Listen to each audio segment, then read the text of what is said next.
Hello and welcome to Talking Baseball. Today we are doing it. The all underrated baseball team. Vets, rookies, everyone. Let's talk ball.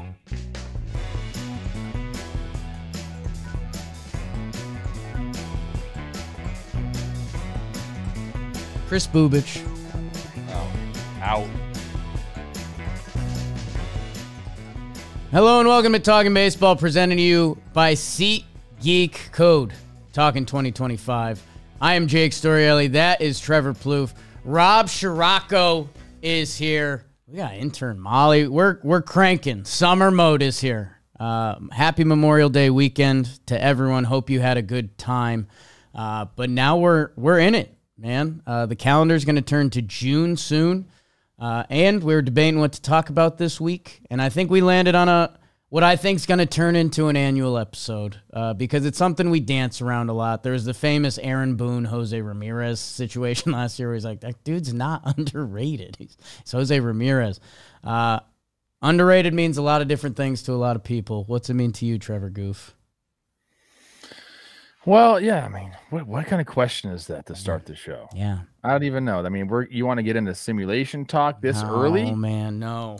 I take it back. How are you? I think underrated means, for the most part, that these are guys that have had tough spells in their career and are breaking out of that, or it can mean that they're on the trajectory to become stars, but haven't gotten there necessarily yet. I think there's a couple ways you can define underrated, and I think we're going to see a couple different of them, as we go through this exercise. But I like giving these guys shine because, you have the guys that are social media darlings that, MLB and MLB Network love to talk up. But, there's other guys in the league that are getting the job done and really helping their teams out. And I hope that's what we get accomplished in today's episode. Yeah, there's a little bit of gray area, but I think we can have fun with that because it's who, for me, it's who do you think they are, the perception of you. And, they might be a tier or two above that, whether young guy, old guy, or whatever.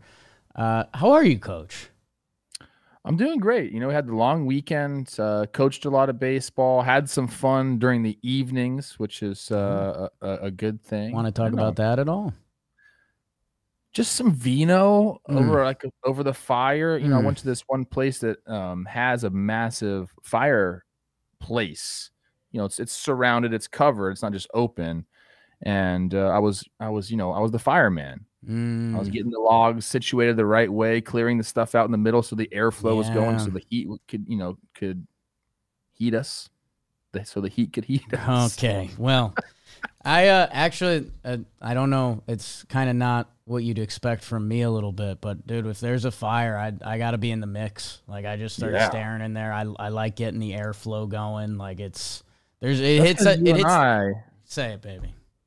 If the world ever came down to it, and I've been watching Last of Us. It's a post-apocalyptic world. If the world ever came to that, I feel like you and I would be people that go-getters. We'd survive. We put ourselves in the line to help whatever crew we were with. Yes, Trey, you're absolutely right. I would die for my crew. We don't need to lead. I won't die, but I would die. I'm going to do everything to not die. I'm going to tell you I'm willing to die. We're going to boil all the water. Let's land the episode there, too. Let's get into the all underrated team. We're each going to put one together, and I think we're going to have some overlap to double highlight those guys. And it's all brought to you by SeatGeek. Like I said, summer's here, people. There's only a couple more NBA games left, but if you want to see those, you can go with SeatGeek. There's only a couple more NHL games left. If you want to go, you go with SeatGeek. And they are MLB's official ticket marketplace. So this summer and then fall, go see some baseball games with our partners at SeatGeek and save yourself 10% off any tickets with code TALKIN2025. It's the #1 rated ticketing app. That sounds good. That sounds pretty good. So go check them out. Go see whatever you want to see. And you know what? I'm a big sports guy, but when there's an off day this summer, go to a concert. Get a little weird with concerts it. Are fun, concerts are kind of the best when you do them right. Like, what do you mean do them right? No, I'm a changed man, Trev. Code Talkin 2025, 10% off your next set of tickets at SeatGeek. Download the app. Talkin 2025. Trevor, where do you want to start? This is always interesting because do you do catcher? Do you do the infield? Do we do pitchers? Pitchers are weird for this exercise. I think we do pitchers at the end. Yeah. We do our starters and relievers at the end. So let's go numerically. And I think we should start with the catchers. Okay. I guess, well, Trev, why don't you open up the board? Because I do like who you're going to talk about. Because I think for this season, the stats are shocking. I'm a little nervous because they're a young guy. There is quite a few people that you could talk about in the catcher category. Yeah. There's been some really fun starts to the season. You could talk about Carson Kelly, who's, he's been in the league for quite some time in the way he's hit the ball. There's guys that just came up, or, I guess not just came up, but Drake Baldwin of the Atlanta Braves and what he's done. There's a bunch of like catching tandems right now, really around the league that have gotten off to really good starts. This one's interesting to me because we had a guy who we talked about all the time with the Red Sox and Connor Wong. He's like, hey, this guy's doing pretty well after the Mookie Betts trade. Did the Red Sox win the trade? And that was the joke, right? Another guy has come in there and solidified that position for them, and that guy is Carlos Narvaez. 291 average. He's got 5 homers, 17 runs driven, and 827 OPS amongst catchers. That's tied for third best among all the catchers with 150 plate appearances. Is only behind Cal Raleigh and Will Smith. Will Smith is just never going to get an award on this show. You're not part of this exercise, Will. Just relax You're too good. A little bit. You're too good. You're too good. How about that? Carlos Narvaez is kind of like doing everything. He's had 381 this month. He's got a 1 OPS in the month of May. And I'm like, all right, how does this guy grade out defensively? He's there, Jake. Yeah. He's doing a really, really good job defensively as well. So if you're putting those offensive numbers up and you're also getting the job done defensively the way he's doing, I don't know how many people outside of Boston really know his name, and that's kind of like what I consider underrated. Yeah, he's a framing guy. He's got a good pop time. Like he kind of like does everything right. He's a good pick for this exercise. Like I said, I was a little nervous to put him out there just because, hey, baseball can happen fast for anyone, and we don't have the biggest sample size, but the sample size he's playing with the best catchers in ball. And we haven't talked about him a lot this year. And, I've got another, it feels like we talk about a lot of Red Sox, and I think I've got a couple guys on this list that haven't been talked about, which just makes it even more weird that they're not winning ball games, but it's basically their starting pitching.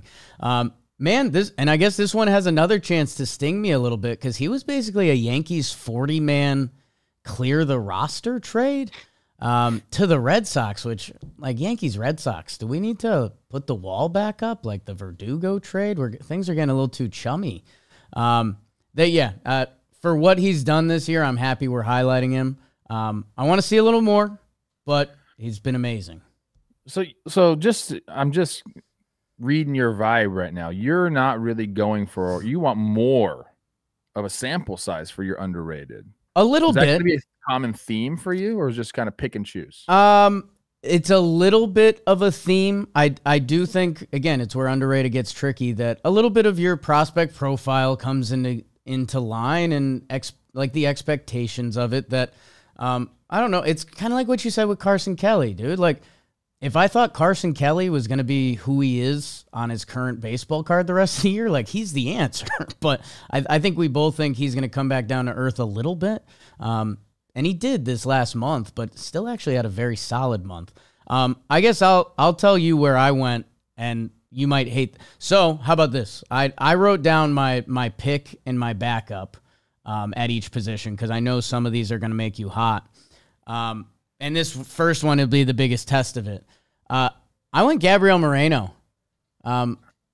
Because I think he's with the elite catchers. I think he kind of had his young moment where he was the big piece in the trade, the Dalton Varsho trade. He came up. He was a little bit of a firecracker. Arizona goes on their run, and you're like, okay, they got this top prospect catcher. He mashes lefties, whatever. I guess, hey, Giants fans, turn your ears off. We talk about Patrick Bailey, I feel like, a lot, because I think he is the best defensive catcher. But Moreno's like right behind him, and Moreno hits, where Patrick Bailey, every time I look at the offensive stat sheet, I get a little scared, and I'm like, Giants fans, kind of keep it to yourself for a little bit. I think Moreno has been amongst the best catchers. He's got a Gold Glove in the bag. Offensively, like he cruises. Like right now, he's a 108 OPS plus. He's a 105 OPS plus in his career, and he's still 25 years old. That I don't know. I feel like there was the hype train. It kind of went away a little bit, and this guy should be mentioned with the top catchers, and we kind of skim past him a little bit. Okay, I don't hate the pick. Okay. Now I kind of see where your head's at with the underrated team. Pick. I moved the target. Oddly enough, Moreno and Narvaez are back to back on the WAR leader sheet for catchers. 1.9 F WAR for Moreno and 1.8 for Carlos Narvaez, and the stats are pretty similar. So I don't mind that pick. You know, every time I watch Gabriel Moreno, he's hitting a home run against the Dodgers, the Dodger killer, and I think if you're a Snakes fan, you have to love that about him. So I'm good with that pick. Okay. Any other guys? I think we should mention some in passing as we do not pick them. Sure. I think Ivan Herrera. So I guess I'm going for the beat.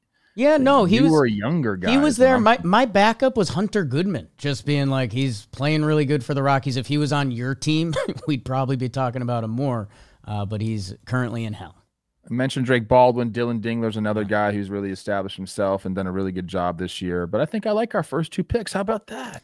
Well, Trev, you're going to like first base a lot more because my backup option is who you picked, and I'll put that on ice for a second because he's been one of the best young hitters this year. This one is my most veteran player. And again, you're going to get filled with testosterone either way and want to swing at me or not. I'm going Rhys. Rhys Hoskins, man, like think about it. He was one of the guys on the Phillies. When the Phillies were starting to happen in form, it was like, oh, Rhys Hoskins, he hits 30 home runs and he gets on base. Okay, he goes to the Brewers. When that happens, we're all like, damn, like the Brewers got us again. Like how savvy of a signing is this? He was coming off a major injury, like a unique, not normal baseball injury where he plays last year, 26 homers, 82 RBI. You know, the WAR and some of the other stats aren't as impressive, but this year he's come out and he's been Rhys again, where he's got a 387 on base, 7 homers, and 854 OPS. He's basically playing like Vladdy, and if you look at the first base leaderboard, it's all the guys you know. It's Olsen, it's Freeman, Vladdy, Harper, and then it's Rhys, which for me was just a reminder of like, Rhys kind of used to be considered not one of the guys, but like a top 10 first baseman or wherever you want to put him. That's gone away a little bit, and I think when you're like, okay, very significant injury, new team, and now he's back to doing this, like I think we should all be back on the Rhys train. Yeah, look, I love the pick. You know, I'm a big fan of Rhys Hoskins. One of the first guys I saw wear a crop top in the locker room. Yeah.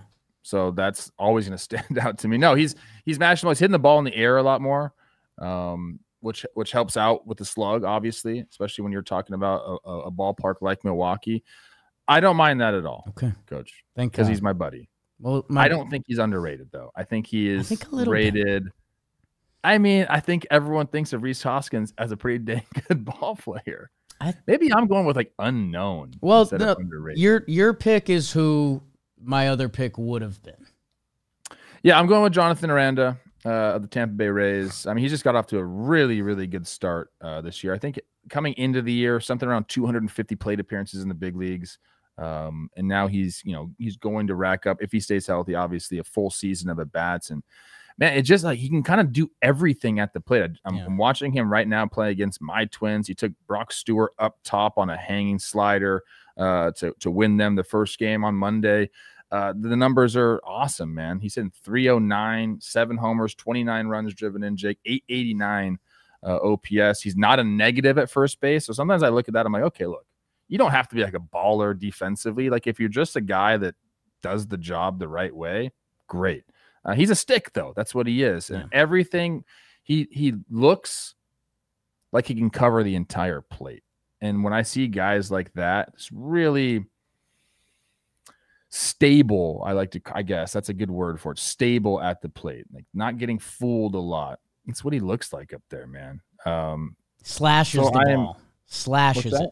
Slashes it. Like he's not trying to hit home runs. He's running into enough, but like he's in control at the plate. Yes. That's what I like to see. And look, we're looking at a guy here who can possibly be like a 30 homer guy at first base and doesn't have to be that, can hit for average as well. So I'm into Jonathan Renner. Every time I've watched a game that he's played in, the bats have just been quality.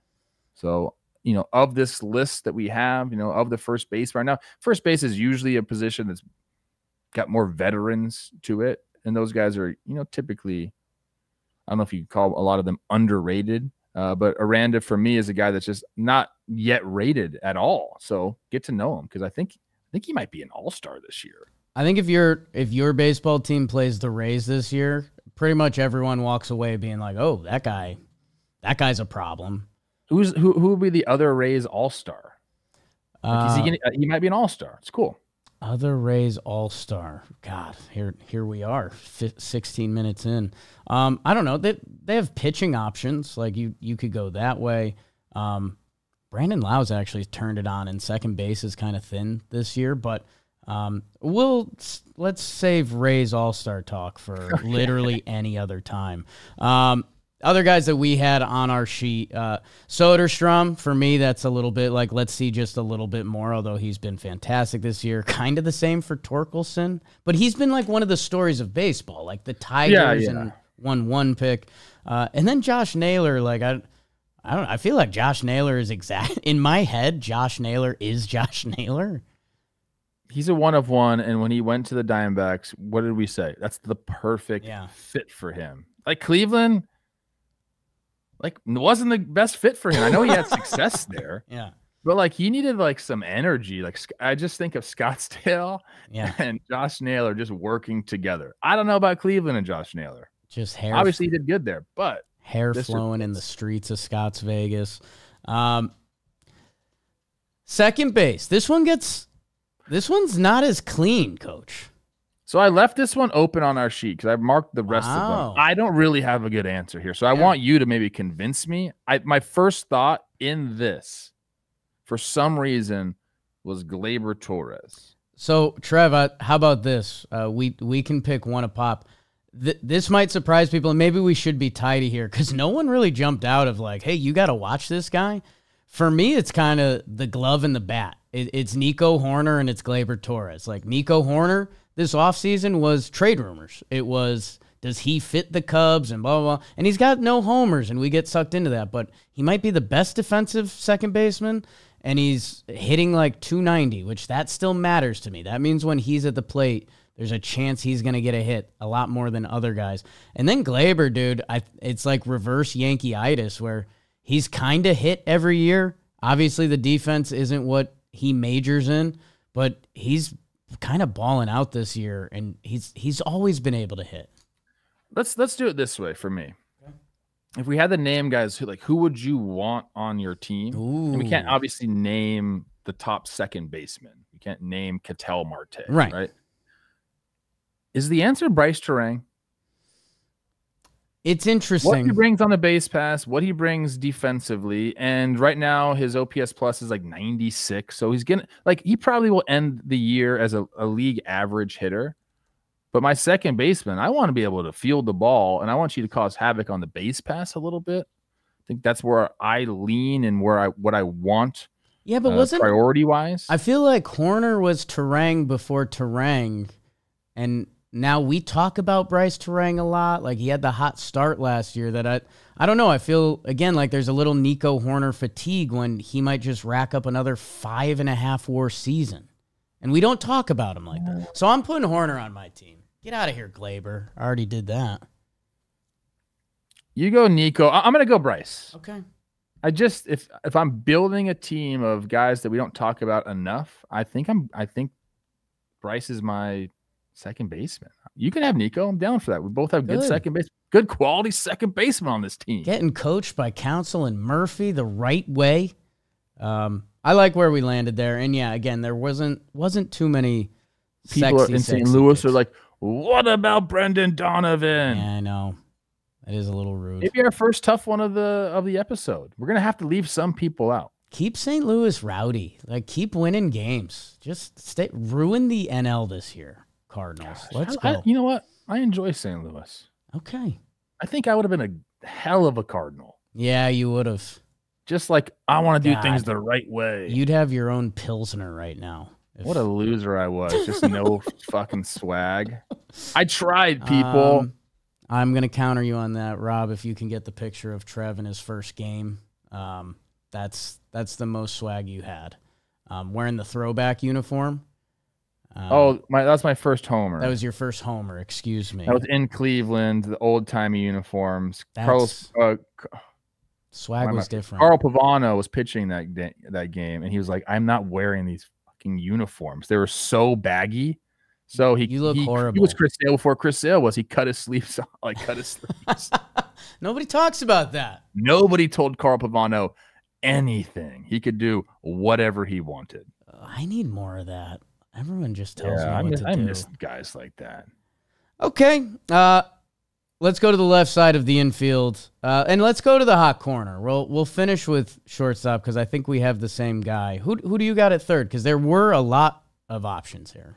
Yeah, going down the list right now of third baseman, again, this is another position that's typically veterans and guys that have established themselves, maybe aren't underrated. They're rated the right way. The list of third basemen is interesting this year. I'm on Fangraphs third base page right now. Alex Bregman at the top of it as far as F4, and then your guy Isaac Paredes, Jose Ramirez, Manny Machado, and then there's a couple guys there that I think we could pick for. 5th and 6th in F4 for third baseman this year are Zach McKinstry, who's bounced around the field, playing a little bit of outfield and third base, and then it's the pick that I think I'm going to go with, and it's Michael Garcia of the Kansas City Royals, one of the only Royals that's actually doing things offensively. 308 on the year. Okay. 5 homers. He's driven in 25. He's got the 836 OPS. How about this, Jake? He's one of 3 players in Major League Baseball who has a 300 average and 10 stolen bases this year. The other 2 are Jose Ramirez and Trey Turner. Not bad. 2 of my guys. So I think, again, I think what you're going to say is I want to see more of it. I want to see more. I understand that. I'm approaching this exercise as underrated this year. Trev, I'm okay with it. I think I'm actually going to land there with you because, the Isaac Paredes speech we've done before, and dude, if he was playing at what's a stadium with a big left field? Yankee Stadium. Like Isaac Paredes on Detroit or the Yankees, like he's a lesser ball player. So I'm happy for him. I'm happy for Houston. Josh Young with that thick neck, we just want to see him out there a little more. McKinstry is tricky because of the util thing. So I think I'm going to join you because for him, he was a guy that called up and people were pretty excited for, and there's times when he had the leadoff spot, but it didn't really go his way. He's still a young ball player, and I guess the other thing that I'll drive home and put him on the team with, he's 25. Like, he stole 37 bags last year. Like, if he was on the second baseman list, I think he might have gotten involved more there. So he's not your prototypical third baseman, but it looks like the light bulb's gone on. And I also like, I don't know, just believing in basic baseball stuff. Like Bobby had it on the screen there. In hitters counts, he's raking this year. Yeah, that's got to be a good feeling as like a third-year ball player in the league, recognizing pitchers and stuff a little bit more. I'll and the Jose Ramirez, Trey Turner stat, yeah, that obviously does it for both of us. There's only 2 players right now with any at-bats on the Royals that have an OPS plus over 100. Oh, excuse me, Drew Waters is at 101. Thank you. But then it's Michael Garcia and Bobby Witt Jr. Kansas City Royals fans, let me know about these 7 caught stealings. What? He's got 10 bags and 7 caught stealings. Maybe we should tame down the running a little bit. Maybe we slow it down a little bit. I don't have the percentage in my head. Math's not my thing. Right. Well, it's not good. And no, it's crazy. His percentages the previous years are incredible. Career. I wonder if it's like what is that? Career 70 steals and 16 caught stealings, which is really good. And that includes this year. Picked off? I'm not sure. We'll get our Royals fans on that. And Royals fans, the standings are starting to get a little nervous. Can I tell you something? I'm looking at this like Royals, leaders in WAR. Bobby Witt's second on the team. Maikel Garcia third. Number 1, I think we'll probably talk about later. It's insane. That's called foreshadowing. Nice. Yeah. A little tease too. Tease. Anybody else we missed at third base before we move on? Not really, man. Third was, again, there's interesting arguments, but like our people know about Isaac Paredes because they're the best in the world and they just hit the subscribe button. Before we do shortstop, the position you and I were both called up at, I'm going to tell the people about DirecTV. Today's episode is brought to you by DirecTV, the ultimate destination for baseball fans. Brings you right into the heart of America's favorite pastime. Bottom of the night, bases loaded. Your team star steps up and they got a big hit. Why not? With DirecTV's MLB coverage, you can catch all of those amazing moments. And you don't need the satellite anymore, people. 2025, that if you're with DirecTV, take the roof off. You don't need the satellite. All summer, take the tarp off. Baseball isn't a sport, it's a passion. DirecTV is your home for baseball, passion, the crack of the bat, all enjoying it from your living room. Head to directv.com/JohnBoy or scan the QR code on the screen to learn more. The shortstop position, Trev, I'll bet, well, actually, no, I will bat leadoff because I essentially did a whole Wake and Jake episode on this guy because I was shocked. You'll like this part, Trev. Memorial Day Sunday. I'm on my phone scrolling on Instagram, which is a problem in and of itself. But I see someone's Instagram story and it says, "Are we ready to have the conversation?" And I was like, "What conversation?" It's Geraldo Perdomo's agent, who I follow on Instagram. Because, again, my Instagram is one of the worst feeds you can possibly find. Nice guy, though, Rafa Nieves. Yes, he wants to talk about his young star shortstop. And I'm not ready to have the conversation of, we're not elevating him over Bobby or I don't think Gunnar yet or a lot of these guys. But it is going to be interesting to see where Perdomo lands at the end of the year if he continues like this, Trev, because he's 5th in FWAR of all players. Judge, Raleigh, PCA, and Ohtani. Do we talk about those cats a lot? We do. How much have we talked about Perdomo? And, dude, the contact and, like, all of these squared up percentage, whiff rate, the way he's controlling the zone is, like, only similar to Luis Arraez. And I think the only missing element to his game was power, and he's got the power swing going a little bit this year that, okay, for all underrated, it's how much, for me, how much do we talk about you? Where do we think you are on the pantheon of your position? Dude, this guy's 25. I didn't kind of realize that because he's been their starting shortstop now for his 4th year. And like last year, he racked up 3.5 WAR in 98 games. So it all kind of makes sense that if he's taken even a slight leap offensively, where is he among shortstops? If he's taken a big leap offensively, watch out. You and I are the same guy. I also picked Perdomo. It's fun to watch him play. And right now, currently, you want to talk about Bobby Witt and Perdomo. They're tied for 2.8 FWAR. Right. At the top of the position. Yeah, you're right. You mentioned all the things. He not only does he not whiff, but he also walks too. I think a lot of times when you are contact oriented, you don't walk as much. Those things don't necessarily go hand in hand, but he does. Like his walk percentage is there, and he added a little bit of bat speed this year, so that's where a little bit of the increased power came from. Still below average bat speed, but that is also typical of a guy that has a good contact rate. So You don't need to do everything on a baseball field. You need to do the things that you can do them to the best of your ability. I think that like suits Perdomo to a T. The guy can go play defense. He's steady there. He's going to give you quality at bats. It's one of the things that they talked about. His GM had a quote about him. Mike Hazen was saying, the people that should be most excited about us signing Perdomo to the extension is Ketel Marte and Corbin Carroll, because he turns the lineup over. He gets tough at bats in front of them. So when they get up, he's on base. The pitcher's just, gone through a tough at bat, maybe off his kilter a little bit. So he's been incredible this year. He was a fun guy to follow last year and kind of like I would just call him a steady Eddie at shortstop. But this year he's taking it to a whole new level. So I agree. And I also have Geraldo Perdomo as my pick as the underrated shortstop.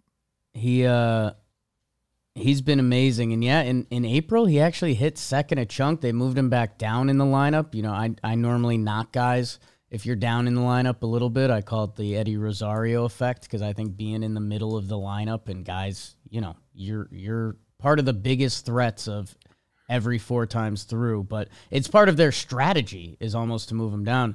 And Trev, my last little thing, to a little bit of lead in your pencil.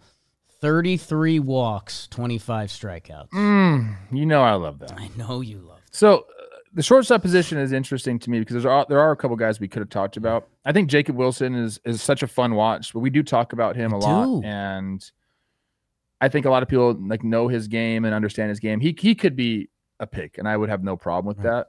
I can't wait to go. I'm going to Sacramento. I'm going to go watch him play in person. Done it already at Dodger Stadium. He's one of my favorite new players. So check him out if you haven't. Did you befriend him on Instagram? I did. He did not. It's not reciprocal yet, Coach. You'll see him on the field. It'll be cool. I am off social media. No, you're not. I saw your ball. I'm never going to be able to. It's like a ball. I saw your ball in play post last night. That was good. You did great. That was tough for me. I know. It took me a while. You're not a natural. You're a gen. Yeah. Where's our intern Molly? You got it. we'll get her your social handle.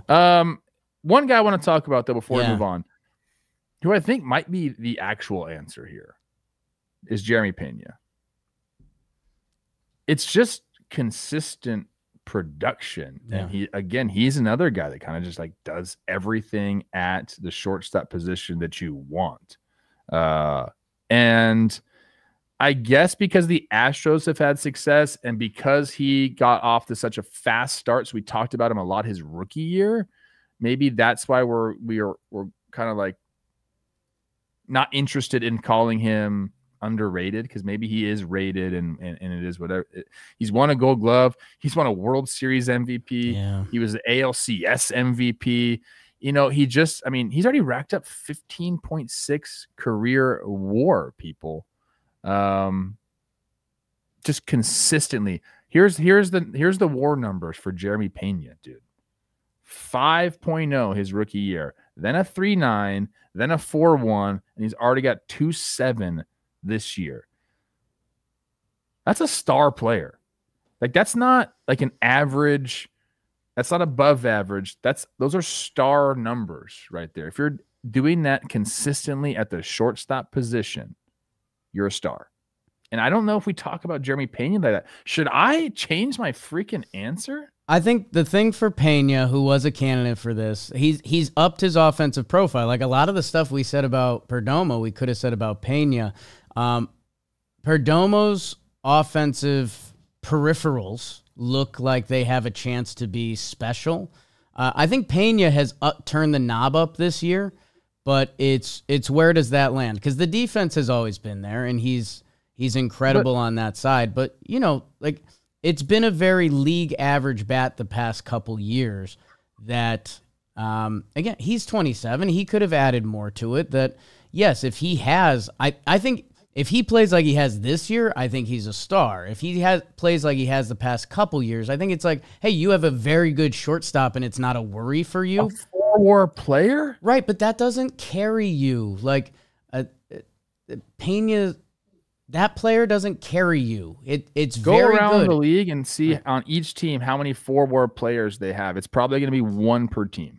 Yes, but also I think shortstop war gets cooked, and we need to have a conversation about it. Oh, Like, okay. IKF. No, I'm not having this conversation. Do you think now. IKF's a star?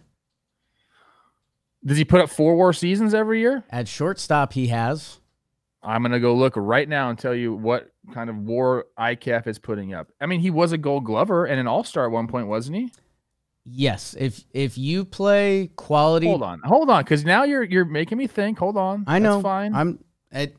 This is okay. First of all, he's never been a 4 WAR player. He had one season of a 3.9 in Texas in 2021. Okay, 3.9. I'm sorry, I was so off on that. But it's been okay. He had a 3.6 in 2024. Like, we're not. I guess that's what I'm saying. Like, at shortstop, if you play a quality shortstop, it's easier to get to 4 WAR there than a lot of other positions. And now because it's hard as shit. It's an extremely valuable defensive position. I know. It's where we got called up. I'm just saying there's some guys that have a 4 WAR corner outfield position with an 870 OPS that I do think can be more valuable. Because it's more hitter oriented. I get shortstop will be more all around. Let's not have this debate right now. Right. I think I'm deciding if I'm going to change my answer to Jeremy Pena or not, and I'm going to take 10 seconds to do it. Can I throw you off? Can I throw you off in the next 10 seconds? Yeah. Because C.J. Abrams should have been mentioned this whole time, too. For some reason, we're overlooking him, and part of it is because of the defense. I think we talk about him a lot. I think we talk about C.J. Abrams a lot. We did, and then we stopped. Remember how weird the end of last year got, where he kind of got kicked off the team? And also, me and him were out in the casinos together. Also, his defense. Like, we've talked about, we saw some of the clips, and it's like, okay, maybe he doesn't stick there. Dude, 884 OPS. The Nationals fans were mad at me. I said, I've watched him play. He looks fine. They're like, I had one guy send me all the misplays. Like, that's tough. Like, dude, hey, and you want to know C.J. Abrams' age? 24. What if he's gotten better? 3, 2, 1. Geraldo Perdomo. Okay. Dude, again, Abrams. What he's doing this year, he's hitting 294 right now and 884 OPS. So again, shout out the glove, and we haven't talked about those pesky Nats a ton this year, and they're if we're gonna mention everybody, Mason Wynn, Cardinals fans. I know we know about keep Mason Cardinals Wynn. fans pissy. That's my new motto. We know about Mason Wynn. He's had a great year. That's how Ollie Marmol wants the boys playing. You know that the Cardinals are underrated as a team. They're our underrated team, except for Katie Woo. She's a star. Let's put that in the bottom of the graphic with just like a little asterisk. All underrated team Cardinals. Because we glossed over Brendan Donovan. Mason Wynn's out. Oh, if Liberatore doesn't make this freaking team, I'm out. Oh, boy. Let's head towards the outfield and some of the guys that throw the ball. Trev, where do you want to go in outfield? This gets a little tricky because we always like to highlight a center fielder. We do kind of have them separated center, left, and right. I guess of these guys, who jumped off the most for you? So, okay.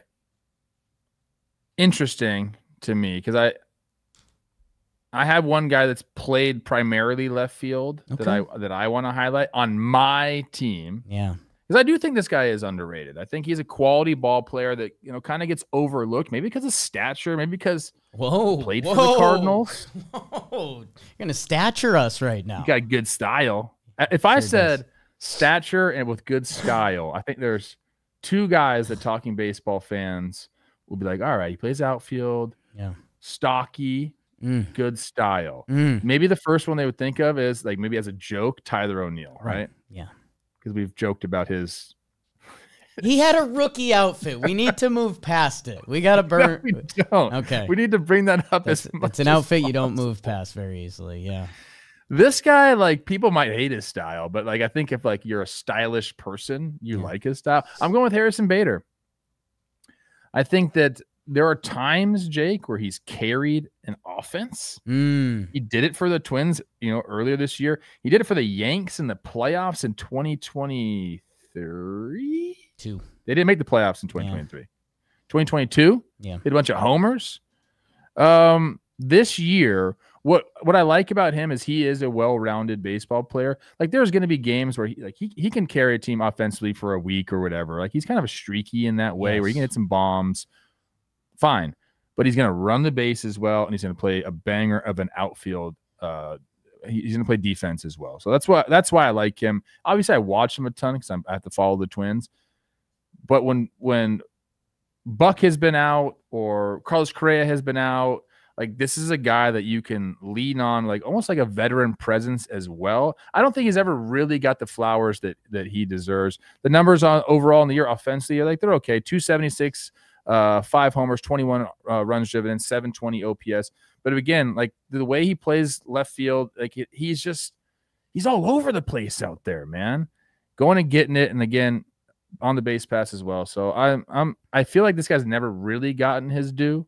So I'm gonna go with Harrison Bader in that field. Yeah, I like it. I think this is your kind of first veteran, and it's a really good example because I think when he was coming up with St. Louis, the defense has always been there, and it's amazing.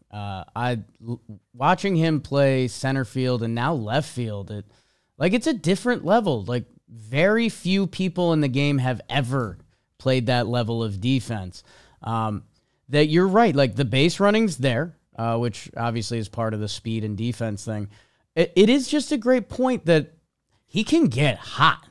I know. It's streaky. But a lot of the players that you think about of the Harrison Bader ilk aren't guys that do that. Like you're thinking of an Ender Inciarte, like someone who could just go and get it in the outfield and play Gold Glove level defense out there.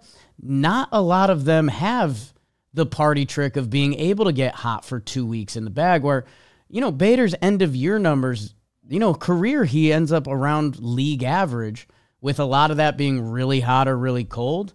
I don't know if he should be docked for that when a lot of players with his defensive skill have less of an offensive profile.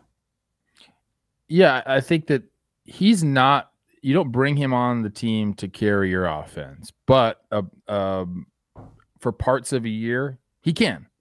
Yeah. But you have a steady outfielder who's going to play the game aggressively. I also think that rubs off on the rest of your team, and call that whatever you want. You could say that's bullshit, but it's true. You got a guy playing like that. It inspires people to play a little bit harder. Yeah. And he's been a good leader for them.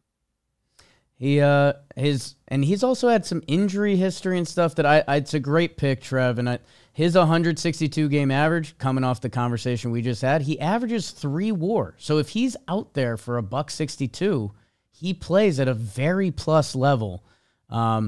Just there's some offensive inconsistencies. Great pick, Coach. Proud of you. Hey, I went a little. This guy has been splitting his time exactly between left and right, and he's just been a star of this season. Kyle Stowers.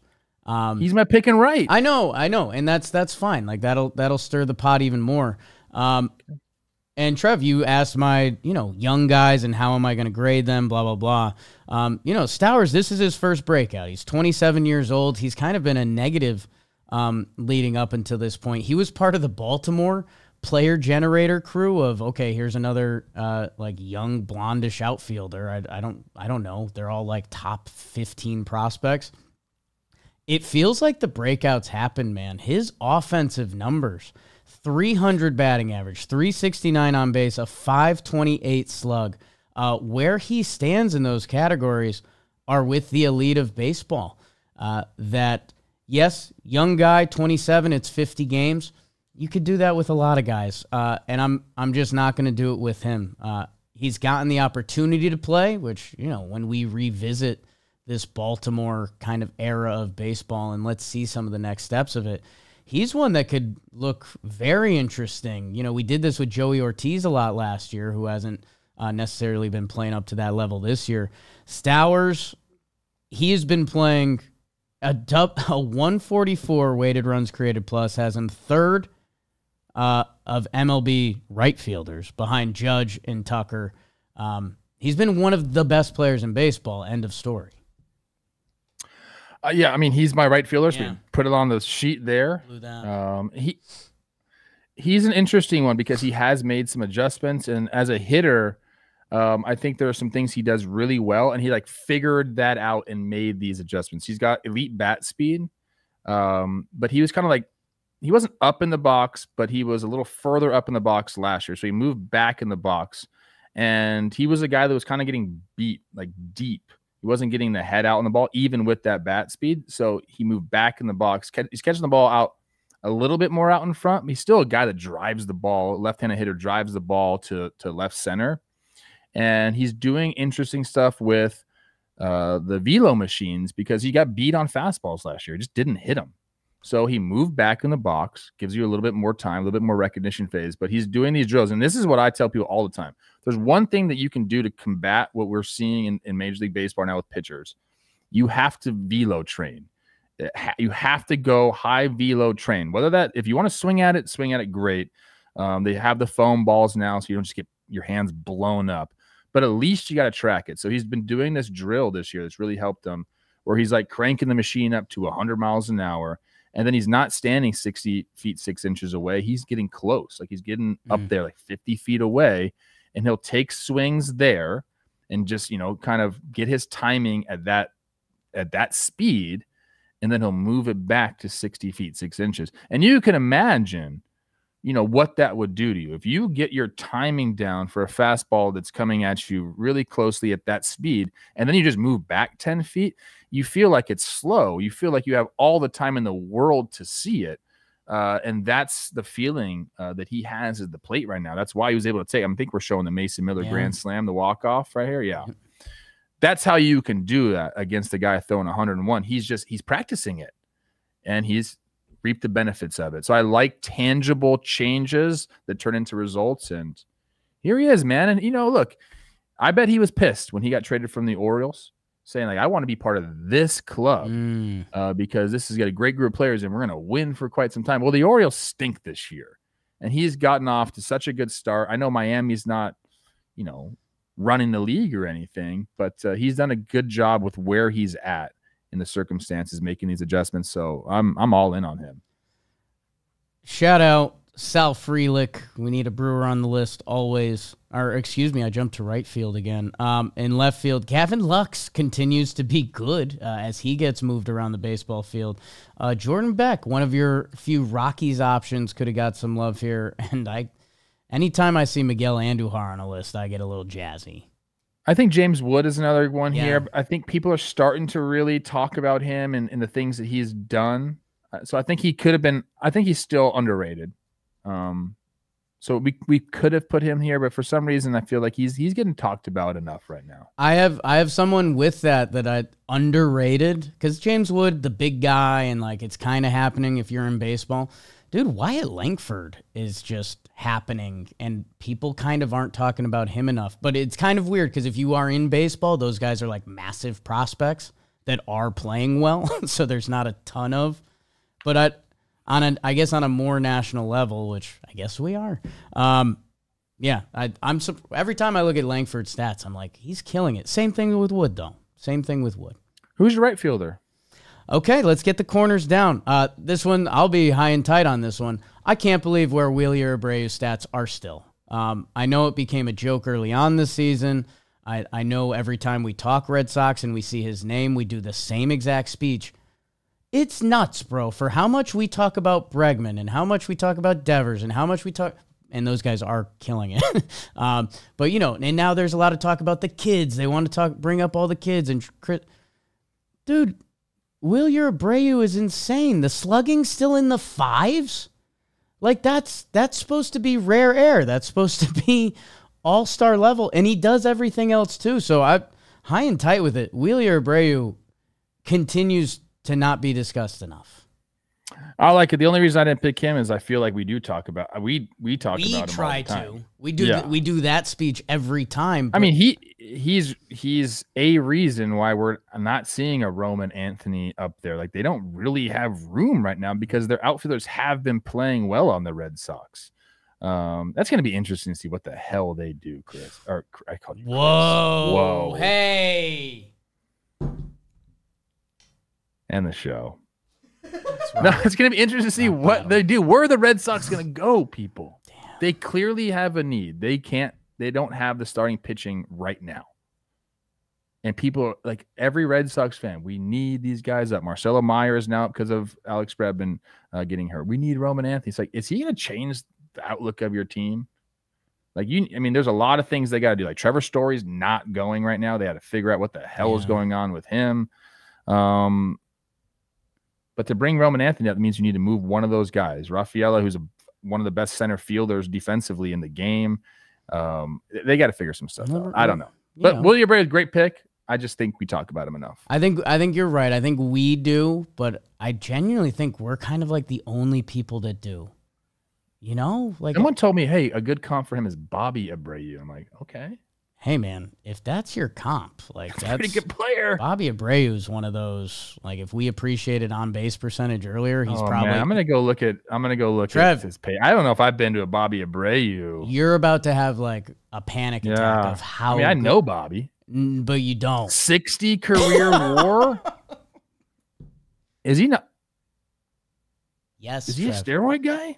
No, he's just he's like one of the last on-base percentage guys we didn't appreciate. And because he was a little rotund, I think people also didn't appreciate it. So if he had 12 more homers, he'd be a 300 homer, 400 stolen base guy? Trev, he's like a Jolly Olive should be in the Hall of Fame guy. He's so close to all the round numbers. Oh, my gosh. Like, that's where I almost tell you, like, don't compare Wilyer Abreu to him because that's Bobby Abreu is like a lot of 400 OBP years, no doubt about it. A career 395 from the day he touched an MLB field. He got on base at a 400 clip. All right, I got to do more research on this. I got to get into my Bobby Abreu stats. Okay. Finishing off the corners, as I mentioned. Sal Frelick could have got some luck. Kerry Carpenter, I think people, if you know, you know. McKinstry's on this list at like every position, so maybe we need to put him with the Cardinals asterisk. You're a Cardinal. Yeah. You kind of seem like a Cardinal. A little bit. He probably was there. Now, center field, Trev, I think rounding off, we are doing DH and a couple pitchers, but center field, where'd you go? This one was easy to me. There's a guy out there in Los Angeles who's just flying under the radar. Not if you're here, not if you're in LA, and not if you're a big Cuban baseball player fan like I am. But it's Andy Pages, man.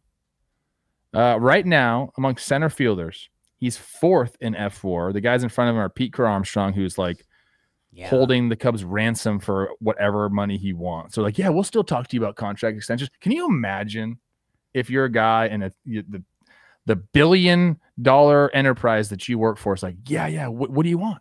How many millions do you want? Like, that's got to be 85. We already offered you 80, but that's not enough. You want more? Trev, nice you know place what? To be at. I can't imagine that. I can't either. Can't imagine. I was so close. Never got to that point.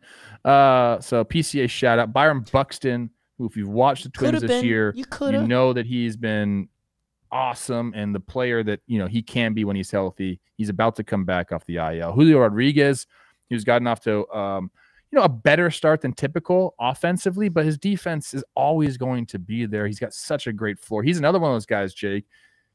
If you're not going to call, let's just rewind. Get hot, dude. Get hot. If you're not going to call Jeremy Pena a star, you can't call Julio Rodriguez a star. Well, I think the past couple years he hasn't played like one. I think that's he's part been of the problem. Another guy that's like a 5 WAR, 4.5 WAR player, and you can say, "Oh, center field, you don't know how to do all this." We're saying the same thing. Rodriguez is a star. Julio landed at 4.3 WAR last year. He needs to do more if he needs to be the star. He needs to be more if he's the guy that you walk into the Seattle airport and you see those husky eyes. But he is that guy. He is that guy. He should be. He's handsome. He is handsome. He's handsome. Oh, so and how come you didn't say that about Bobby Abreu? Bobby Abreu. We were talking about. You just looked at his page. You didn't say he was handsome. Jeremy Pena. And Jeremy Pena is handsome. Is handsome. Isn't that interesting? Maybe that's where it's okay. Connection. Andy Pages to me. He's got a 1.7 WAR. He's behind those 3 dudes. He's ahead of Jung Hoo Lee, your Cody Bellinger, Riley Green. I mean, I know Jackson Merrill missed a bunch of time. He's probably going to surpass him quickly because he's an absolute stud. The things that he's done on the field this year for the Dodgers, he's moved up and down the lineup. 271, 9 homers, 31 runs driven in for the 772 OPS in center field. He's getting it done defensively as well. 92nd percentile, an ounce above average. He just kind of he's been doing everything right. I like this stat right here. He's seen 8+ pitches, Jake, 12 times this season in a plate appearance. That's tied for 4th most in the National League. Yeah, you see him. He moves around a little bit, but he's played some center field this year, so I got him as my underrated center fielder. Dodgers move everyone around. Yeah, they do. No, Paz is a great pick. I still remember the Talking Baseball years, like James Outman. How good is this guy? And Paz has basically taken his spot. And I know Outman had his own struggles, so he had some opportunities. But Paz has been great for them. He's a good pick. I just went. I genuinely think this guy is underrated, and he's a sneaky part of when this team is successful. TJ Friedl. TJ Friedl, I don't know. Does anyone talk TJ Friedl? Listed 5'8", 180. So we're gonna have to look into that a little bit. We're gonna have to look into that a little bit. Funky batting stance, which that should be in the pro column. But dude, 2023 when the Reds got our attention, 279, 352, and 819 OPS. He kind of like secured their leadoff spot. He kind of has an old school leadoff feel to him. Last year he got hurt. He only plays 85 games. In those games, he's kind of limited. Doesn't live up to the billing. The Reds have entered the chat. This year, 52 games, 1.3 WAR, 299, 381, a 794 OPS. So, TJ Friedl, I don't know who's talking about him. But man, he's kind of your traditional leadoff, get on base center fielder that I traditionally love those guys. So yeah. Is that a little Brett Gardner? A little bit, right? For you? Like a little bit. Okay. Why not? The center field position is always interesting. You know, I'm looking right now at the Fangraphs leaderboard page, and Pete Crow's just run away with everything. Yeah. Basically, he's the talk of the town right now. But everybody else is kind of lumped up there. There's some good players there, but TJ Friedl's 11th in WAR right now. But his 1.4 WAR is only 0.5 away from number 2, Byron Buxton. Right. Everyone's lumped up there, so I'm in for that. And you know what, Reds? Get it freaking going. I'm about to do a show with Chris Rose after that. He's going to ask me about the Reds and can they take down the Cubs? Yeah, I think they can. Are they going to? History would say no. But I think they can, and Friedl will be a big part of that. Trev, 1, if you ever call me Chris again, you're out. That's tough. 2, 4. Another Cardinal? 8. We forgot. 8 of the Victor Scott. 8 of the 10 AL and NL Central teams are 500 and better. The Central is alive and well. Central world. The Reds and the Brewers are up to 500. So let's see. Hey, Victor Scott, keep running those bases, playing that defense. We see you. We see you. Yeah, let's get a little more. How about Jake Myers, my guy Trent Grisham? Javi Baez is all we talk about. I thought you were going Trent Grisham. I think the other shoe may drop. I like Trent. Hate that saying. Okay. Honestly, I almost put Cody on this list because I think he's going to be the past month or so. He's back to 900 OPS. Cody Bellinger might be back to an area of baseball players that he's been kicked out of. Let's see a little more. Okay. Oh, you guys talk about the Yankees. Let's do DH quick. You got a fun one here, though. I am going with my guy, Gavin Sheets of the San Diego Padres. I'm going, and really I'm basing it on this year. I feel like we've kind of been going back and forth on that, whether you're underrated for your career or not. But I'm going for this year because it really has not happened for him prior to this year. 2023, 598 OPS. 2024, 660 OPS. He got to San Diego. He was with the White Sox before. Yeah. So think about the difference in just showing up to the ballpark. Yeah. No offense to the South Side in Chicago. Love Chicago. It's one of my favorite cities in all of America. But I'm talking about the vibe, man. You got Ozzie Guillen just talking shit about you after every single game. You're one of the worst teams in baseball history. And then you go to San Diego, and it's like, dude, it's the testosterone running through that clubhouse is crazy. Was there a fight in the clubhouse? Sure. There was. Like, Ben Verlander reported that. Oh. There was a fight in the clubhouse of the San Diego Padres. Well, no duh, bro. A lot of alphas, every stags day in there. You should want that in the clubhouse. But the reason I picked him this year, obviously, it's going well for him. He's slugging. He's got 10 homers on the year, which is already a career high for him. He's had 10 the previous 2 years. 268, 803 OPS. The reason I picked him is he's kind of been a consistent threat for him when some of the other guys who are supposed to be that haven't been that. When Manny Machado has struggled, Gavin Sheets has been there. So he has been a batter who I think Padres fans will tell you have been keeping them afloat. He's had some really massive hits for them as well. So, I don't know. There's some guys here that maybe have a better track record, that maybe overall in their career we should rate a little bit higher. So maybe they're more underrated. But for some reason this year, Gavin Sheets has just done it, man. He's just done it, and he's been a big part of why San Diego is still there in the NL West, still there in the playoff picture. I know it's early on, but he looks different this year. He looks the part. It sounds obnoxious to say, but it's a little bit of what we need to do sometimes, because otherwise we're just reading stats off a sheet. Like, Sheets looks great. Yeah. And I didn't realize, just clicked on, I didn't know he was a baseball lineage guy. His dad, Larry Sheets, was an MLB ball player. He always looked hitterish, and maybe he just needed to wash the White Sox off. Dude, so on four-seamers last year, he hit 231 and slugged 385.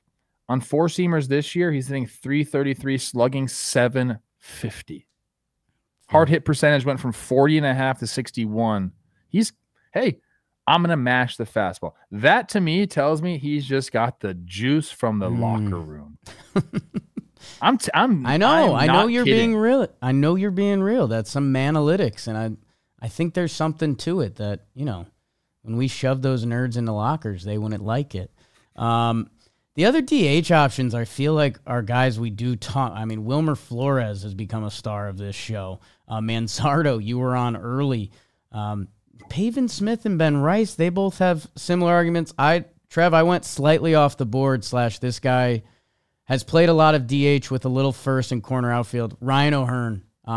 Ryan O'Hearn has been one of the best hitters in baseball this year, and he's from against righties. He's done it the past few seasons at a very solid level. I mean, this year he's just, I don't like saying bad words. He's just gadzooks. 340 batting average, a 428 on base, 985 OPS. He's up there with the elite. And Baltimore, I know it's already been a tough year, and I don't know if I'd be tuning into the program. He's been hitting lefties a little bit. 321 batting average, 406 on base, so a lot of it. It's a limited sample. Free agent after the year. In a trade deadline where we're wondering how many Jimmys and Joes are going to get moved, Ryan O'Hearn, who doesn't get talked about, like a 985 OPS guy, that's what he's been doing this year. He could be one of the bigger dudes moved at the deadline. I like that. I like that a lot. I got another guy that I think is I think he is underrated at the DH position. I think it's Seiya Suzuki. Yeah, he's like a star. People know his name, but I think he is underrated. He's everyone's like, yeah, he's good, and it's like, no, he's great. So yes, underrated. Let's do the arms. We head to the arm farm. It's brought to you by T-Mobile. Today's episode of Talking Baseball is brought to you by T-Mobile, the network we trust, whether you're home, at the ballpark, or on the road. And we are on the road. Trev's coaching the youths. Someone has to. And luckily he was on T-Mobile to show them O'Neal Cruz's hardest hit home run in StatCast history, 122. So wherever you are on the road, whether you're traveling, whether you're coaching them up like Trev, T-Mobile keeps you locked in on America's largest 5G network. They've got their Magenta status. You got access to a ton of perks, discounted tickets, hotel deals, free in-flight Wi-Fi, perfect for heading to the Derby, which we are. The best 5G coverage in the game is with T-Mobile. Learn more at T-Mobile.com/MLB. Thank you to our friends at T-Mobile. Trev, I'll let you run at the arms because it's a little bit of a sicko conversation always with the pitchers. We're going to go through this quick. You know how I like to do it. My underrated starter, we're going to go with another reason I like this guy. Well, I'm going with Kris Bubic. But a reason I like this guy is because he's done whatever the team has asked him to do. He's been a starter. Last year, he was out of the bullpen. This year, he's a starter again. Crafty lefty, I guess I'll call him. He doesn't overpower you with his stuff, but he does throw 4 pitches over 13% of the time. So it's tough to game plan for him. He throws them all for strikes and just keeps you guessing up there. Like I said, when you have a guy that can throw all those pitches for strikes, it's just hard to sit on anything. Got a 1.45 this year, Jake. That's second in all of Major League Baseball. His breaking pitches are absolutely nasty. And I was talking about the guy that leads the Kansas City Royals in WAR, not Bobby Witt Jr. It's this guy. Yeah. 3.1 BWAR. It's going to be interesting to see what they do with like innings and stuff. Like he's like an older guy and a veteran who has started before, but again, it's the first time he's thrown more than 31 innings in a season since 2022. He's already got 68 innings this year. So I'm curious to see how that all goes. But he has had to step it up with Lugo and Reagans on the IL. He's been a guy for them all season long. So I'm going with Bubic. It's a great pick. He's been fantastic. You mentioned crafty lefty. He's got some of the best breaking ball and off speed, which that's traditionally how we think about Stanford guy too. That guy. Oh, a peer.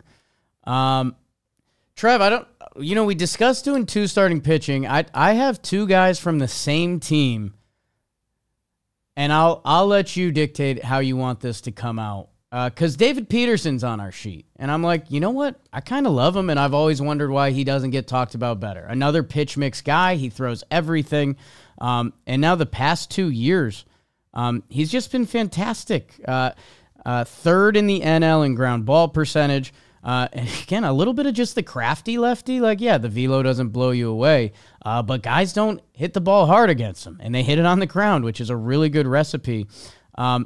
If you combine the past 2 years now, Peterson, 13-5, 31 games started, a 2.87.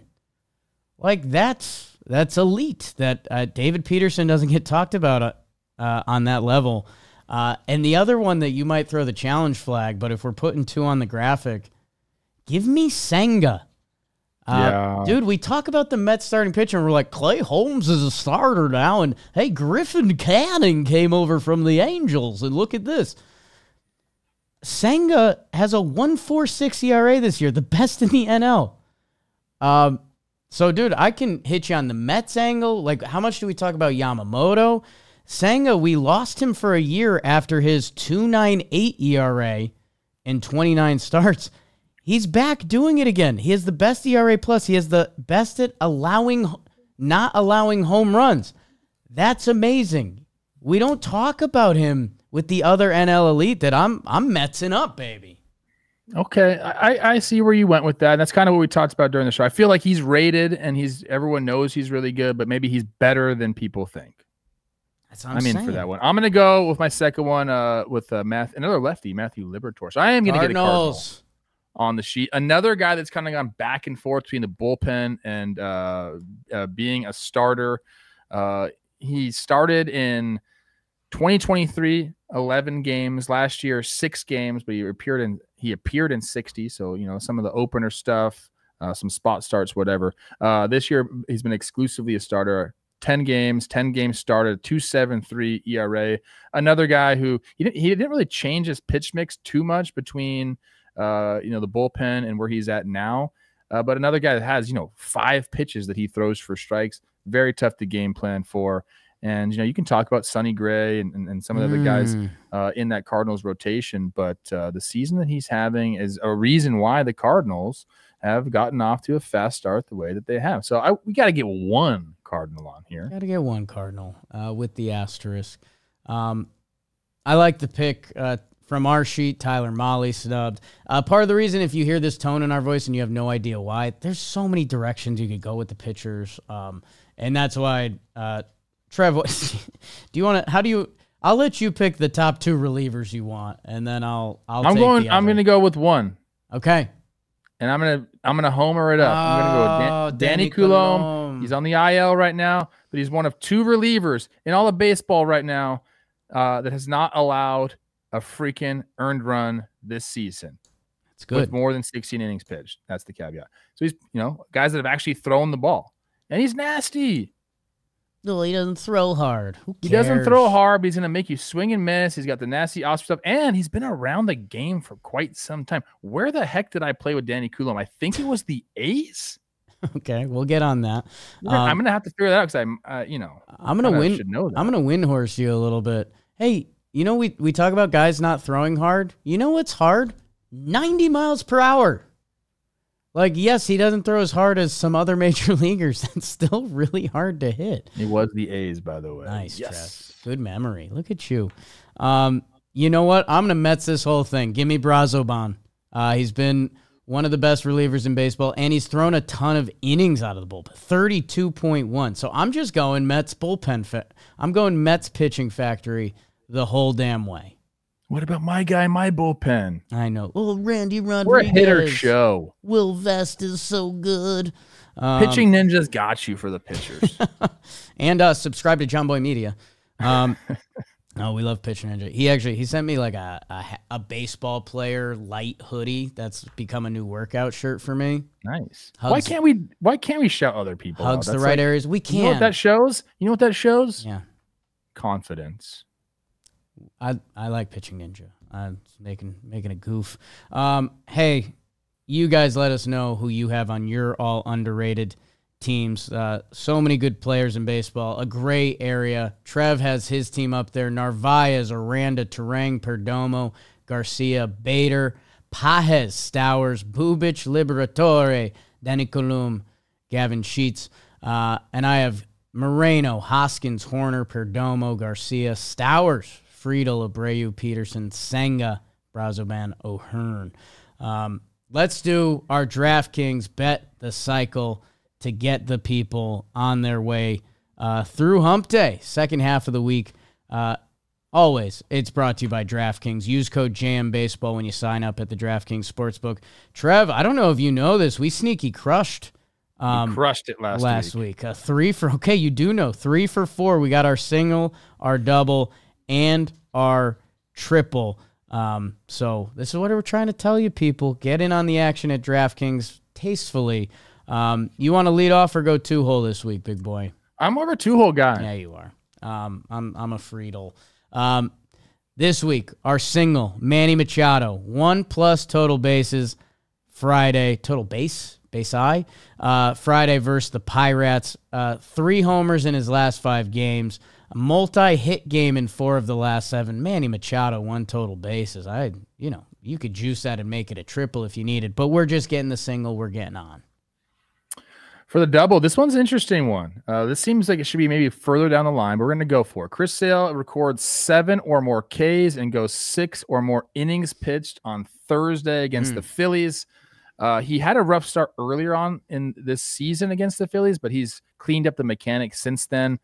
He's gone 6 2/3 innings pitched or more in 4 of his last 5 outings, and he's recorded 7+ Ks in 4 of his last 5 outings, and possibly no Bryce Harper in the Phillies lineup. Okay, which would be interesting. So that's our double. For the triple, this one is a triple just because it's more do or die, which sometimes that's a triple. That's that ball in the gap that you're getting there or you're not. The Astros to score 1+ run in the first inning on Sunday versus Taj Bradley. Taj Bradley has allowed 12 runs on 11 innings pitched in the first, so if you get him, that's the time to. Outside of that, his numbers have been pretty good. But what makes this a triple, the Astros rank 30th in runs scored in the first inning. So that's actually what we're trying to buck here a little bit. Jose Altuve went 4 for 4 last night. Got his game up. I think he hit a homer too. Yep, watch out. 2 homers. That happened too. He happens in a hurry sometimes, and hopefully the Astros. What is he hitting now? He was hitting first, then he's like take too long. I think he's hitting third now. I can get that for you. This one I like for our home run. I like this a lot. I might sprinkle on this right now. Both Aaron Judge and Shohei Ohtani to homer on Sunday Night Baseball. Okay, little drama. I don't gotta tell you, these guys can hit freaking homers. Yeah. They both, I believe, are top 3 in all of baseball. Ohtani with 20 and Judge, that bum, only has 18. Hey. Oh, I'm sorry. I'm just kidding. I love Judge. Easy, Poppy. Judge is my new Jeter, where I have to bring him down because everybody else is bringing him up. It's a great entertainment pick. Make sure you guys use code JMBaseball. Bet $5. And if your bet wins, so again, we've been doing kind of good on these. $5, you'll score $300 in bonus bets for whatever's going on the baseball field. If you think you've got a hunch on it, DraftKings probably has a way for you to bet it. So new customers, use promo code JMBaseball. Bet just $5 on any wager. Get $300 in bonus bets if that bet wins. Promo code JMBaseball only at DraftKings Sportsbook. The crown is yours. Trev, little update. Altuve has been batting third. He has played left field, second base, and DH in the last 5 games. And in those 5 games, he has 4 homers, and he's 12 for 21. He's happening. The Astros are happening. Seattle is scared. Seattle wants T-Plu's coming to town, too. Oh, baby. Trev, fantastic stuff. Hope you guys appreciated the episode. Let us know who you got underrated. It's probably Trevor Plouffe. Best in the biz. Oh, my God. My God. Jake sucks. How do you play baseball in that? I don't know. I hit a homer off Fausto Carmona in that game. You're wearing like a opposite field, too. By the way, first homer's Oppo, right center. You're wearing like a winter jacket. I also have a fighting necklace on. That's probably why you hit the homer then. That's right, baby. That honestly looks like a stylish Jack Flaherty outfit. A little bit.